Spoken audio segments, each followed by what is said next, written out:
આજથી રાજ્યભરમાં શાળા પ્રવેશોત્સવ કાર્યક્રમનો પ્રારંભ થયો ત્યારે શાળાના પ્રવેશોત્સવ કાર્યક્રમ દરમિયાન પંચમહાલ શાળાના બાળકો મજૂરી કામ કરતા જોવા મળ્યા હતા, જેમાં શહેરા તાલુકાના સુરેલી ગામ શ્રી જૈન કલ્યાણ વિદ્યા મંદિર હાઈસ્કૂલના ધોરણ 10માં અભ્યાસ કરતા બાળકો મજૂરી કામ કરાવતા જોવા મળ્યા હતા।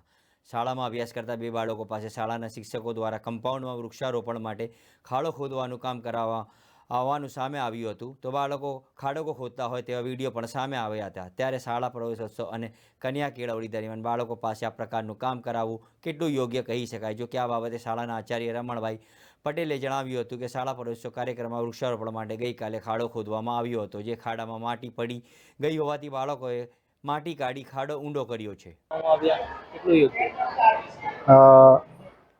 એ થોડા ઊંડા જ કર્યા છે, બાકી કાલનો અમે પ્રોગ્રામ કરીને ખાડા ખોદાવેલા જ હતા, પણ થોડી માટી પડી ગયેલી એટલે માટી જ કાઢાવી છે।